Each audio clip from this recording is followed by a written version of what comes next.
La posmodernidad desnudó las fisuras de los macrorrelatos históricos. Desde hace varios años, en Europa la microhistoria se propone recorrer caminos alternativos.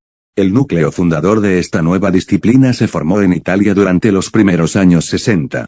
Muchos de sus integrantes, como Giovanni Levi, Carlo Ginzburg y Franco Ramella, si bien tuvieron un origen ideológico marxista, criticaron tempranamente al Partido Comunista Italiano, pasando a formar parte de grupos de acción radicales antisistemáticos y anticomunistas al mismo tiempo. En los 70 el grupo comenzó su largo camino hacia la visibilización gracias a la revista Quaderni Storici y en los 80 a través de la colección Microstorie. La falta de textos fundadores o de una teoría sistematizada hacen que la microhistoria sea más que nada un conjunto heterogéneo de prácticas historiográficas, como señala Levi, y no una teoría propiamente dicha. Esto se explica por un lado por el carácter experimental que mantuvo hasta el momento su desarrollo, y por otro en razón de que la microhistoria nació como una reacción ante ciertas formas de hacer la historia social en Europa. En los 70, todavía la investigación histórica estaba abocada al estudio de los hechos representativos y anónimos, con el fin de extraer las leyes sociales que supuestamente regulaban el cambio histórico. Para medir los macroprocesos se utilizaban técnicas cuantitativas, las que simplificando indicadores para obtener datos más homogeneizados, dejaban afuera lo singular y accidental.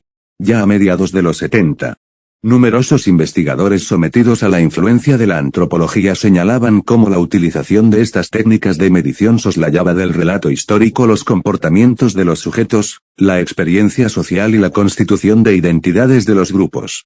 El surgimiento de la microhistoria debe entenderse como una reacción ante estos problemas, ya que buscaba construir una conceptualización más fluida, una clasificación menos perniciosa de lo que constituye lo social y cultural, y un marco de trabajo del análisis que rechace simplificaciones, hipótesis duales, polarizaciones, tipologías rígidas y la búsqueda de características típicas, explica Levi. El objetivo era en definitiva acercarse a las referencias más individuales, intentando complejizar más que abstraer la experiencia social y lograr así una historia social que involucre al individuo.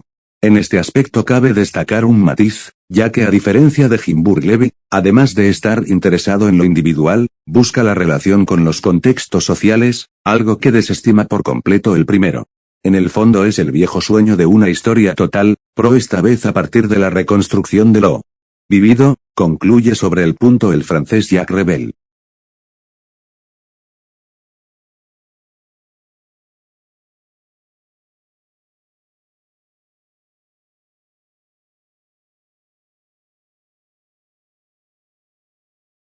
El cambio de escala del objeto de estudio es esencial para la microhistoria.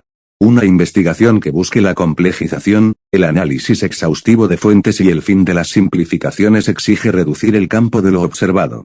Pero este ejercicio, que parece muy simple en los hechos, cuestionó viejos hábitos metodológicos y posibilitó también una mira crítica sobre los instrumentos del análisis sociohistórico, incitando a redefinir buena parte de la batería teórica histórica. Como señala Rebel, cambiar el foco del objetivo no es solamente aumentar, o disminuir, el tamaño del objeto en el visor, sino también modificar la forma y la trama. La microhistoria, desde su nacimiento hasta la fecha, ha recibido duras críticas. Franco Ventura justifica las suyas en la falta de representatividad de esa vertiente para formular generalizaciones, así como en el escaso interés de los temas que trata en sus investigaciones. E incluso hay quienes no dudan en definir a la microhistoria simplemente como una nueva versión de la ya conocida historia local. La forma de exposición incidiría de esa manera en la propia construcción del objeto y en su interpretación. Para Levi, este método de narración busca una vez más complejizar, en tanto rompe claramente con la aseveración tradicional, forma autoritaria del discurso adoptada por los historiadores, quienes presentan la realidad como objetiva. En microhistoria, en cambio, el punto de vista del investigador se convierte en una parte intrínseca del relato. La microhistoria, no es historia crítica o monumental. Su cometido es mucho más humilde y sencillo. Como afirma Luis González y González es la versión popular de la historia, obra de aficionados de tiempo parcial. La mueve una intención piadosa. Salvar del olvido aquella parte del pasado propio que ya está fuera de ejercicio. Busca mantener al árbol ligado a sus raíces. Cuando se interroga por la finalidad de la investigación histórica quedan planteadas cuestiones cuya conexión íntima no autoriza a confundirlas. La pregunta ¿historia para qué? Pone a debate la manera explícita el problema de la función no utilidad del saber histórico. La eficacia del discurso histórico, como, en general, de las distintas formas del discurso científico, no se reduce a su función de conocimiento, posee también una función social cuyas modalidades no son exclusivas ni primordialmente de carácter teórico. Sin ninguna duda, pues, el estudio del movimiento de la sociedad, más allá de la validez o legitimidad de los conocimientos que genera, acarrea consecuencias diversas para las confrontaciones y luchas del presente. No hay discurso histórico cuya eficiencia sea puramente cognoscitiva, todo discurso histórico interviene, se inscribe, en una determinada realidad social donde es más o menos útil para las distintas fuerzas en pugna. Y durante largo tiempo la historia fue concebida como si su tarea consistiera apenas en mantener vivo el recuerdo de acontecimientos memorables según criterios que variaron en las distintas formaciones culturales.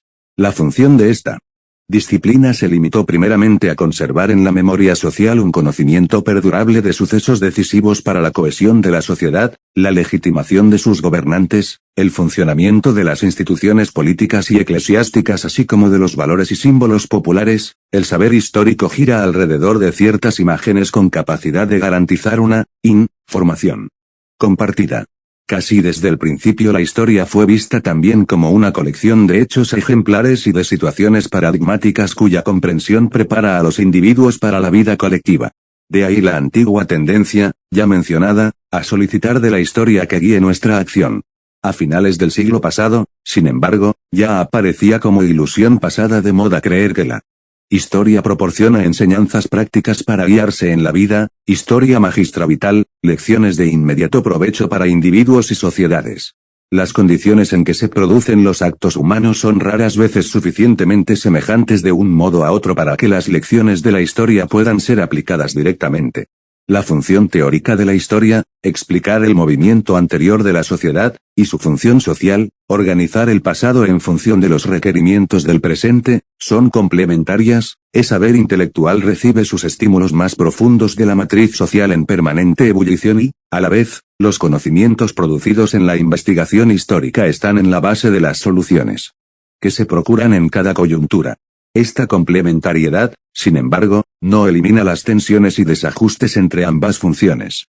Así, por ejemplo, la prolongada discusión en torno al carácter nocivo o benéfico de los juicios de valor en el discurso histórico puede ser vista como índice de que tal complementariedad no carece de fricciones.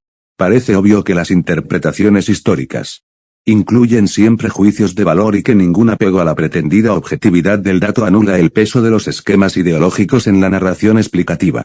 La tendencia a rehuir los juicios de valor para preservar una supuesta pureza científica y evitar la contaminación de los ingredientes ideológicos, exhibe incomprensión seria de cuáles son los modos en que interviene la ideología en la producción de conocimientos.